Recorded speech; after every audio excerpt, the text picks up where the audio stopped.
नमस्कार, आप देख रहे हैं कैपिटल टीवी बिहार। मैं हूं आपके साथ सृष्टि शाह। भ्रष्टाचार के खिलाफ कार्रवाई की बात जब भी होती है तो सबसे बड़ा सवाल यही उठता है कि क्या कानून का शिकंजा सिर्फ छोटे कर्मचारियों तक ही सीमित रहेगा या बड़े अधिकारियों पर भी पहुंचेगा। लेकिन बिहार में आर्थिक अपराध इकाई यानी कि ईओयू की ताजा कार्रवाई ने इस बहस को एक बार फिर चर्चा के केंद्र में ला दिया है। पटना के एक सुपरिटेंडेंट इंजीनियर से जुड़े आय से ज्यादा संपत्ति मामले में बिहार से लेकर दिल्ली तक हुई छापेमारी को सरकार के भ्रष्टाचार विरोधी अभियान के तौर पर देखा जा रहा है। पिछले कुछ सालों में केंद्र और कई राज्य सरकारें लगातार ये दावा करती रही हैं कि भ्रष्टाचार के खिलाफ जीरो टॉलरेंस की नीति अपनाई जा रही है। इसी दिशा में जांच एजेंसियों की सक्रियता बढ़ चुकी है और सरकारी अधिकारियों की संपत्तियों की पड़ताल भी तेज हो गई है। समर्थकों का कहना है कि ऐसी कार्रवाई ये संदेश देती है कि पद कितना भी बड़ा क्यों ना हो जाए, अगर आय और संपत्ति के बीच थोड़ी भी गड़बड़ी पाई जाती है तो जांच एजेंसियां दरवाजे पर पहुंच ही जाती हैं। अब पटना के इस चर्चित मामले ने एक बार फिर ये सवाल खड़ा कर दिया कि आखिर सरकारी नौकरी के दौरान करोड़ों की संपत्ति कैसे खड़ी होती है। क्या ये सिर्फ कागजी हिसाब किताब का मामला है या इसके पीछे कोई बड़ा सच छिपा है? तो चलिए जरा विस्तार से जानते हैं इस पूरे मामले की परत दर परत की पड़ताल भी करते हैं।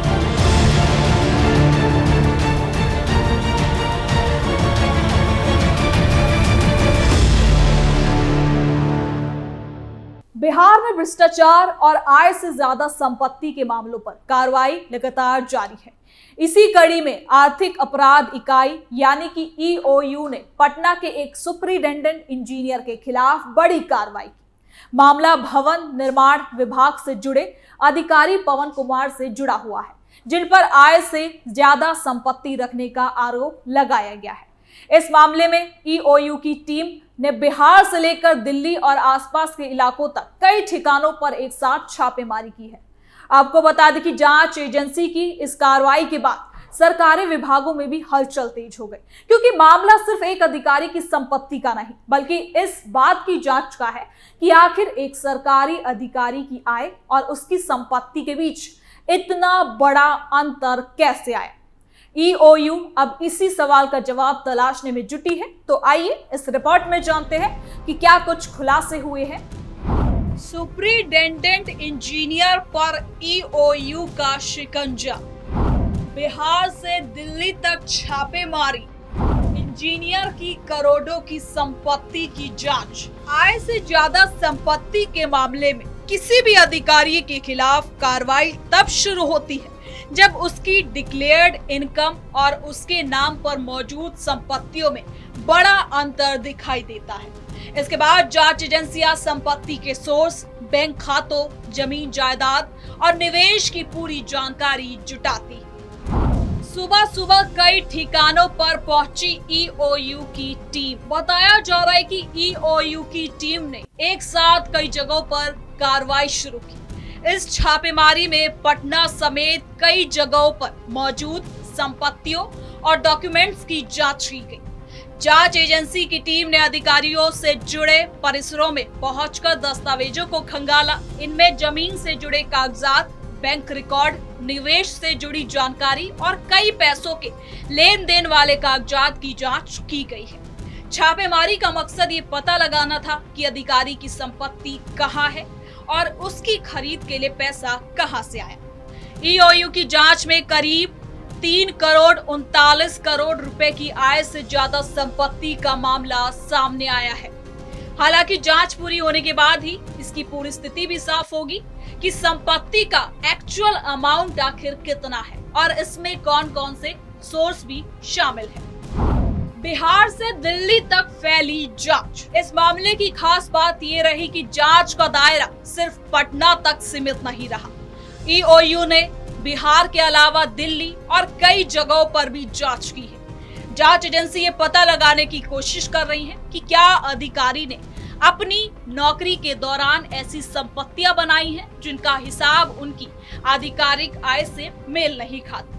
इसके लिए संपत्तियों की खरीद बिक्री, रजिस्ट्री दस्तावेज, बैंक के लेन देन और कई आर्थिक गतिविधियों की जांच की जा रही है।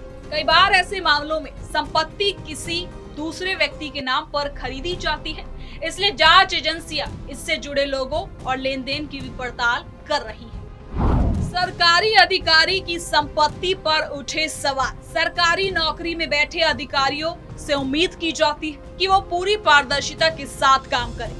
जब कोई अधिकारी के पास उसकी आय से ज्यादा संपत्ति मिलने का आरोप लगता है उस पर, तो ये सिर्फ एक व्यक्ति का मामला नहीं रहता, बल्कि पूरे सिस्टम पर सवाल खड़े हो जाते हैं। ईओयू की इस कार्रवाई के बाद भी यही चर्चा तेज हो गई है कि आखिर सरकारी पद पर रहते हुए इतनी बड़ी संपत्ति कैसे बनाई गई। हालांकि किसी भी मामले में आरोप और जांच के बीच अंतर होता है। किसी भी अधिकारी पर लगाए गए आरोपों की पुष्टि जांच पूरी होने और कानूनी प्रक्रिया के बाद ही होती है। फिलहाल जांच एजेंसी का काम ये पता लगाना है कि संपत्ति का सोर्स क्या है और क्या नियमों का उल्लंघन किया गया है। दस्तावेजों से खुलेगा संपत्ति का पूरा राज। ऐसे मामलों में छापेमारी के दौरान मिले डॉक्यूमेंट सबसे ज्यादा खास भूमिका निभाते हैं, सबूत माने जाते हैं। जांच एजेंसी इन दस्तावेजों के जरिए ये पता लगाने की कोशिश करती है कि आखिर कौन कौन सी संपत्तियां खरीदी गई, कब खरीदी गई और उनमें कितना पैसा लगाया गया है। अगर दस्तावेजों में आय और संपत्ति के बीच एक बड़ा अंतर पाया जाता है, तो आगे कानूनी कार्रवाई की प्रक्रिया भी बढ़ जाती है। ईओयू अब जब्त किए गए रिकॉर्ड और दस्तावेजों की जांच करेगी, इसके बाद आगे की कार्रवाई तय होगी। भ्रष्टाचार के खिलाफ बिहार में लगातार कार्रवाई। बिहार में आर्थिक अपराध इकाई और कई जांच एजेंसियां समय समय पर सरकारी अधिकारियों और कर्मचारियों के खिलाफ आय से ज्यादा संपत्ति के मामलों में कार्रवाई करती रही है। इन कार्रवाइयों का उद्देश्य सरकारी सिस्टम में भ्रष्टाचार को रोकना और अवैध तरीके से जमा की गई संपत्ति का पता लगाना होता है। हाल के सालों में कई अधिकारियों के खिलाफ ऐसी कार्रवाई हुई है, जिसके बाद प्रशासनिक व्यवस्था में पारदर्शिता को लेकर चर्चा तेज हो गई है। सरकार और जांच एजेंसियां लगातार ये संदेश देने की कोशिश करती है कि सरकारी पद का इस्तेमाल निजी संपत्ति बढ़ाने के लिए नहीं किया जा सकता। कार्रवाई के बाद बड़ी चर्चा। पवन कुमार से जुड़े इस मामले ने एक बार फिर सरकारी अधिकारियों की संपत्ति और उनकी निगरानी व्यवस्था पर चर्चा शुरू कर दी है। लोगों के बीच ये सवाल उठ रहा है कि अगर कोई अधिकारी अपनी आय से ज्यादा संपत्ति जमा करता है, तो उसकी जानकारी समय रहते क्यों नहीं मिलती। वहीं जांच एजेंसियों का कहना है कि ऐसे मामलों में जांच एक लंबी प्रक्रिया होती है। सिर्फ छापेमारी के आधार पर आखिरी फैसला नहीं लिया जा सकता। आगे की जांच में ये साफ होगा कि आरोपों में कितनी सच्चाई है और संपत्ति का वास्तविक सोर्स क्या है। फिलहाल ईओयू की इस कार्रवाई ने बिहार के प्रशासनिक गलियारों में हलचल बढ़ा दी है। बिहार से दिल्ली, दिल्ली से नोएडा तक इस छापेमारी के बाद अब सबकी नजर रिपोर्ट पर टिकी हुई है।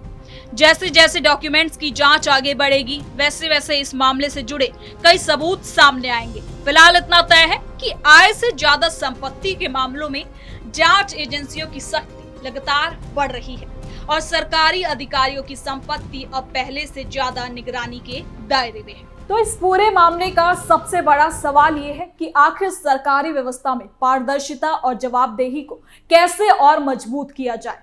ईओयू की कार्रवाई ने एक बार फिर ये दिखाया है कि आय से ज्यादा संपत्ति जैसे मामलों में जांच एजेंसियां लगातार एक्टिव है और संदिग्ध मामलों की पड़ताल की जा रही है। सरकारी पद पर बैठा कोई भी अधिकारी जनता के भरोसे से जुड़ा होता है। ऐसे में अगर किसी अधिकारी की संपत्ति उसकी घोषित आय से ज्यादा पाई जाती है, तो उसकी जांच होना भी जरूरी है ताकि सच्चाई सामने आए। अब जांच एजेंसियों की ऐसी कार्रवाई का उद्देश्य सिर्फ किसी एक व्यक्ति पर सवाल खड़ा करना नहीं है, बल्कि पूरे सिस्टम में यह संदेश देना भी है कि नियमों की अनदेखी करने वालों पर नजर रखी जा रही है। भ्रष्टाचार के खिलाफ लड़ाई सिर्फ छापेमारी तक सीमित नहीं होनी चाहिए, बल्कि इसमें लगातार निगरानी, पारदर्शिता, व्यवस्था और मजबूत कानून प्रक्रिया भी जरूरी है, क्योंकि जनता चाहती है कि सरकारी तंत्र ईमानदारी और जवाबदेही के साथ काम करे।